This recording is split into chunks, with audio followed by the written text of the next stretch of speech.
क्या साइंटिस्ट, क्या मैकेनिक, क्या कोई भी जनो, उसको पता लगेगा 2023 में हीरो पवित्र आत्मा है। इसरो के वैज्ञानिकों ने अब सूरज पर जाने की तैयारी शुरू कर दी। इसरो के मुताबिक सूर्य के अध्ययन के लिए भारत का पहला मिशन अगले महीने की शुरुआत में रवाना होगा और उस मिशन का नाम होगा आदित्य L1। भारतीय स्पेस एजेंसी बोलते हैं कि परमेश्वर ने कहा है भूकंप आएंगे, अकाल आएंगे, फलाना आएगा, लेकिन याद रखना कि बहुत सारे लोगों को नहीं पता 2027 के बाद भविष्यवाणी कर रहा हूं, ऐसे ऐसे बम गिरेंगे, लोगों की टांगे नहीं रहेंगी, ऐसे ऐसे बम गिरेंगे, ऐसी ऐसी दुर्घटनाएं, ऐसी ऐसी समस्याएं आएंगी, कह रहा है कि ऐसी ऐसी महामारियां आएंगी, लोग तबाह हो जाएंगे और पैसे वाले लोग भी परमेश्वर को कहेंगे पैसा नहीं, शांति दे दे परमेश्वर। साल 2023 में एक खतरनाक तूफान आ सकता है, ऐसा तूफान जो दुनिया में पहले कभी नहीं आया था। भविष्यवाणियों के विश्लेषकों का यह मानना है कि ये सौर तूफान हो सकता है और विश्लेषकों का यह कहना है कि सूर्य की ऊर्जा धरती पर काफी तेज गति से आएगी और इसका खतरनाक असर धरती पर देखने को मिल सकता है, क्योंकि हम धरतीवासी ऑलरेडी धरती के वातावरण को कितना ज्यादा नुकसान पहुंचा रहे हैं। पेड़ पौधे काट रहे हैं आए दिन, कल कारखानों से निकलने वाला उठने वाला धुआं, गाड़ियों से निकलने वाला धुआं वातावरण को प्रदूषित कर ही रहा है। वैसे भी सूर्य की बहुत ज्यादा गर्मी धरती पर पड़ने लगी है, जिसकी वजह से बहुत ज्यादा ग्लेशियर पिघलने। कह रहे आप सुनेंगे न्यूज में भी,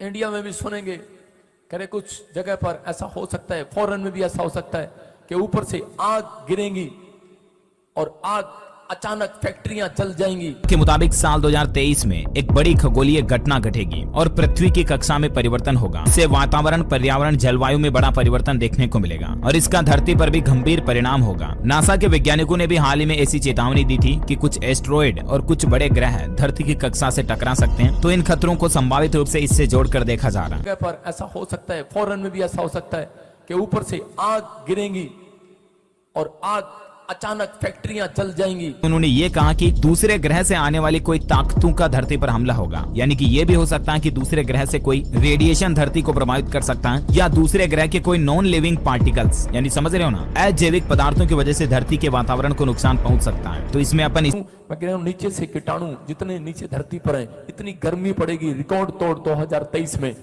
कि बहुत सारी गर्मी निकलने के बाद कह रहे कि वो जितने भी कीटाणु होंगे वो सब ऊपर आएंगे। चिंता की बात यहाँ पर यह भी निकल कर आ रही दोस्तों कि चीन में कोरोना एक बार फिर से बढ़ने लगा है और इसके चलते हालांकि भारत सरकार भी अलर्ट हो गई और कई सारी नई गाइडलाइंस, नए प्रोटोकॉल सरकार ने जारी किए हैं। लोगों से भी अपील की है कि आप मास्क लगाएं, आने वाले त्योहारों में भी कोरोना को लेकर थोड़ा अलर्ट रहें, सावधान रहें। लेकिन अगर चीन में ये बढ़ता कोरोना का प्रकोप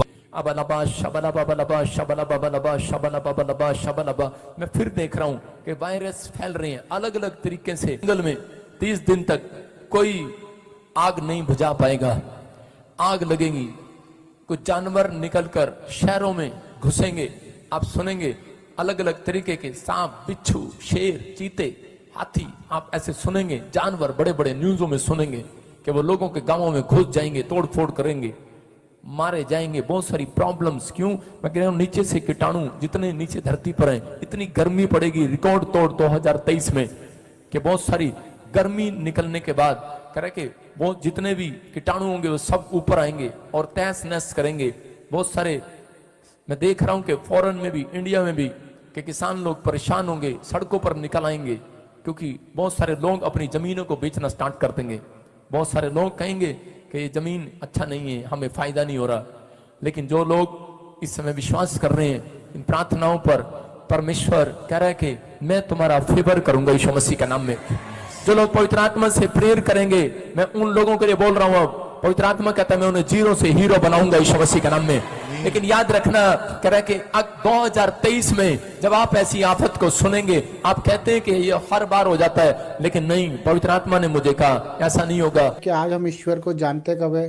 जब हमारी नीड होती है, जब हमारी आवश्यकताओं की हमें बहुत ज़्यादा ज़रूरत होती है, तो हम परमेश्वर के वचन के पास जाते हैं, उसकी आराधना करते हैं, उसकी स्तुति करते हैं। और जब वचन हमें अपने पास लेके आता है तो हम उसे नहीं देख पाते।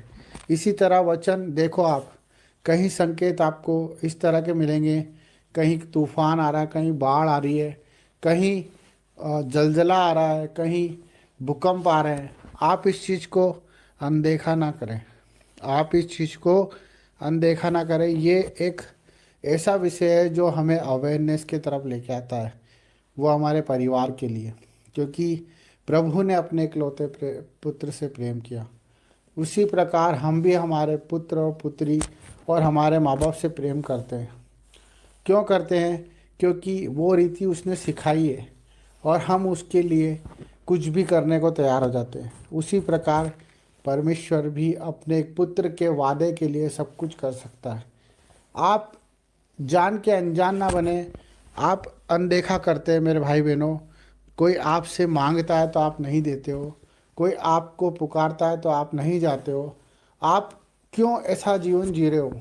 जबकि परमेश्वर के सिग्नल यही है कि जो परेशानियाँ आती है उसके पीछे परमेश्वर खड़े होते हैं। पर जो परेशानियों को देख के परमेश्वर को भूल जाता है, परमेश्वर भी उससे भूल जाता है। मेरे भाई बहनों, आज हम बहुत से भाई उन दुख उठा रहे हैं जो शरीर की पीड़ाओं में, पारिवारिक पीड़ाओं में, कर्जों में हैं, जो आज एहसान तले दबे हुए हैं, जो बोझ तले दबे हुए हैं, जो आज हिम्मत नहीं जुटा पा रहे, जो आज अपने परिवार को नहीं चला पा रहे। ये सब बातें प्रकृति के रूप में हमें सिग्नल देती है, जो परमेश्वर के वचन के द्वारा हमें, जिस तरह से एक पुलिस वाला आराधना करता है, जिस तरह से एक पार्लियामेंट के अंदर चीख चीख कर एक संविधान के लेकर, एक संविधान को लेकर, एक न्याय को लेकर परमेश्वर की जीविता का प्रमाण देता है। और इसी तरह परमेश्वर की प्रकृति भी उस चीज़ का प्रमाण देती है। जब नदी नाले सूख जाते हैं, जब आकाश काला हो जाता है और चंद्र ग्रहण होता है और सूर्य उदय होता है और पंछी आकाश में इधर से उधर होते हैं, जिन पे कोई बंधन नहीं है, जिन पे कोई बंधन नहीं है, वो कोई देश को नहीं जानते, वो कोई जात नहीं जानते, कोई समाज नहीं जानते, वो सिर्फ परमेश्वर की हमें सिग्नल देते हैं, वो परमेश्वर की क्रियाओं को हमें समझाते हैं। पर हम भूल जाते हैं कि हम इस सृष्टि में ईश्वर के भरोसे आए हैं। हम परमेश्वर के रूप में, उसके समानता के तरह हम इस सृष्टि में आए हैं। हम जिस दिन अपनी फ़िक्र करना छोड़ देंगे, जिस दिन हम दूसरों की फ़िक्र करना शुरू कर देंगे, उस दिन आपको परमेश्वर की हर एक बात सुनाई भी देगी और दिखाई भी देगी। हमें अपने दर्दों को, अपने दुखों को आज अपने जीवन से निकाल के फेंकना है। हमें उनका महत्व ख़त्म करना है। जो हमें लगता है कि हमारे बिना नहीं हो सकता, वो चीज़ों को हमें छोड़ना है। मेरे भाई बहनों, हमें हर एक जिम्मेदारी को प्रभु को सौंपना है। हमें हर एक बात को प्रभु के हाथों में सौंपना है।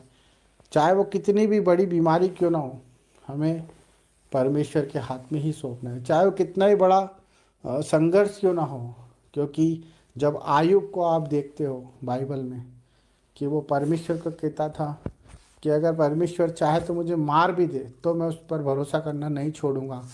हमारा भरोसा परमेश्वर पर होना चाहिए, क्योंकि न्याय का दिन निकट है। आपके न्याय का दिन निकट है, क्योंकि आपने जो करा है उसे आपको प्रभु के सामने रखना पड़ेगा।